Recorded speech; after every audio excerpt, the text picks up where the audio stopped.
Hello सर्वांना, माझ्या YouTube चॅनलमध्ये आपलं सर्वांचं खूप खूप स्वागत आहे. आज मी एक झटपट आणि समर रिफ्रेशिंग एक कूलंट बनवत आहे, जो की खूप टेस्टी आणि मस्त यम्मी बनतो. त्यासाठी सर्व साहित्य मी काढून घेतलेले आहे. चला झटपट तुम्हाला दाखवून घेते. साधारण मी यांना 1.5 लिटर दूध घेतलेले.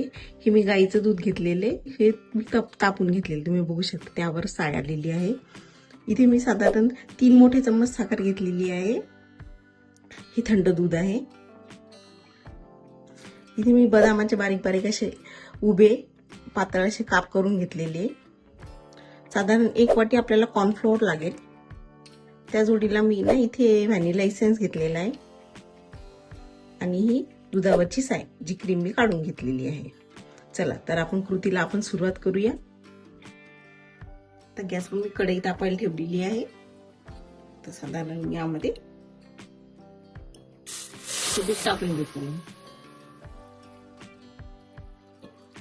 क्रीम टाकून घेते. ही जी साय आलेली आहे यामुळे आपला शेक हा मस्त क्रीमी आणि यम्मी बनतो.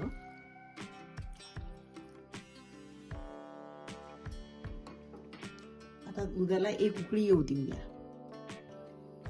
आपली दूध जरा गरम होते तर यावर मी ही दुधावरची साय जी आहे ती टाकून घेते. म्हणजे आपला जो शेक आहे तो अतिशय क्रीमी आणि टेस्टी बनतो. तर साधारण 2 मोठे चम्मच आहे ही दुधावरची साय. तुम्ही म्हशीचंही दूध वापरू शकता. मी इथे गाईचं दूध घेतलेलं आहे. सर्व साय यामध्ये टाकून घेते आणि साधारण 1 उकळी येईपर्यंत हे गरम करून घ्यायचंय. बघा आता उकळी येते. साय मिक्स करून घेते मी दुधामध्ये.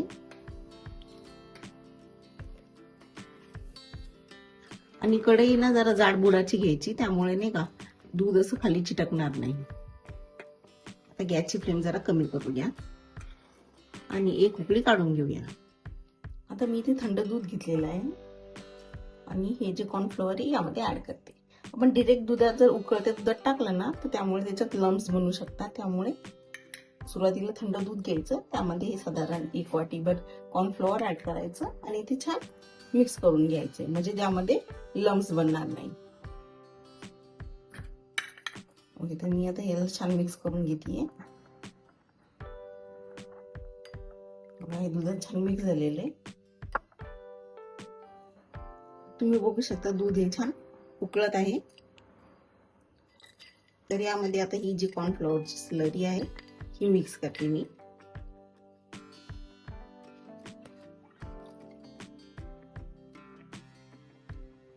स्लरी मी आता टाकून घेतलेली आहे. आता याला आपण छान ढवळून घेऊया. स्लरी टाकल्यानंतर कंटिन्युअस असं स्टर करायचंय. तुम्ही बघू शकता इमिजिएट हा थिक होतो, त्यामुळे कंटिन्युअस स्टर करायचं म्हणजे जे खाली लागणार नाही बुडाला. साधारण अजून 5 ते 7 मिनिटं आपल्याला हे चांगलं शिजवून घ्यायचंय. साईडला चिपकणार नाही त्यामुळे असं थोडं स्क्रॅप करत राहायचं आणि गॅसची फ्लेम ही मीडियम टू लोच ठेवायची. बघू शकता की घट्ट झालेलं आहे मस्त. आता यामध्ये मी साधारण 3 मोठे चम्मच साखर टाकत आहे आणि साखर ही छान यामध्ये मिक्स करून वितळून घ्यायची. तुम्ही बघू शकता दूध किती दाट झालेलं आहे, एकदम मस्त क्रीमी. याला छान शिजवायचं, त्यामुळे ना लोच गॅसवर ठेवायचं आणि कंटिन्युअस असं स्टर करायचं, म्हणजे ते खाली चिपकणार नाही. आता यामध्ये मी फ्लेवरिंग साठी व्हॅनिला एसेन्स घालतीये. तुमच्याकडे जर केवडा वॉटर असेल तुम्ही केवडा वॉटरही टाकू शकता. बघा जरा ग्लेस येतोय. आता मिक्स करून घेऊया. आता अजून मी याला 5 ते 7 मिनिटं छान शिजवून घेणार आहे. बघा किती छान थिक झालेला आहे. आता कशाला बाहेरून मार्केटमधून आणायचं, तुम्ही घरच्या घरीच असा टेस्टी आणि हेल्दी शेक बनवू शकता या समरमध्ये. 5 ते 7 मिनिटं मी छान उकळून घेतलेलं आहे. तुम्ही बघू शकता किती क्रीमी आणि थिक झालेला आहे. तर यामध्ये मी आता थोडेसे कापलेले हे जे बारीक बदाम आहे ते टाकून घेतलीये.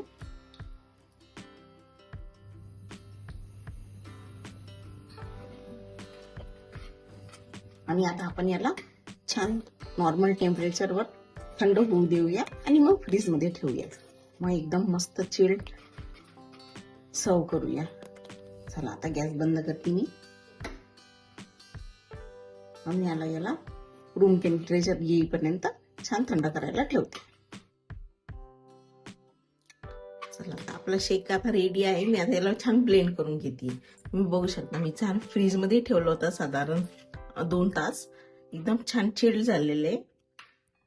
आता तुम्ही अशी क्रीम बनवून एका एअरटाईट कंटेनर मध्ये पण ठेवू शकता. म्हणजे जेव्हा तुम्हाला लागेल तुम्ही थोडं ऍड करा दूध आणि ब्लेंड करा. मस्त तुमचा मिल्की असा शेक रेडी होईल. चला तर मी आता हा ब्लेंडर जारला टाकून घेते मस्त.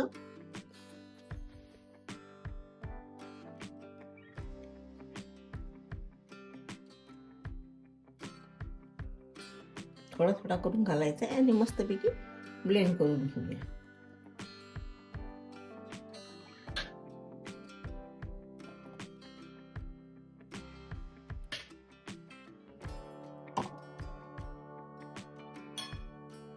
याला छान ब्लेंड करून घेऊया.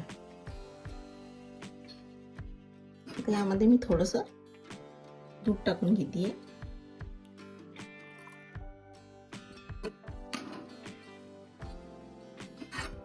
थोडं टाकते.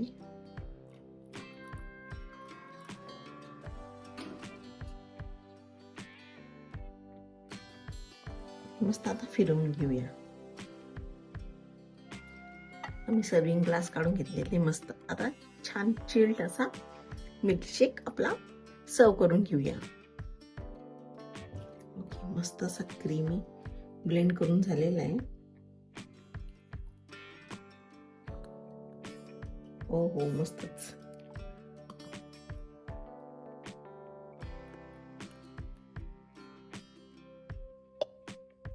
जरा गार्निशिंग साठी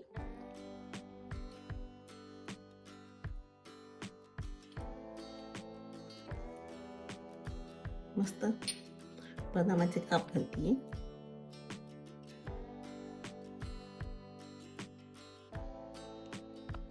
असा छान मस्त समर मध्ये मिल्की असा शेक बनवायचा असेल तर ही रेसिपी नक्की ट्राय करा. आणि मला कळवा कमेंट मध्ये कशी झालेली. थँक्यू.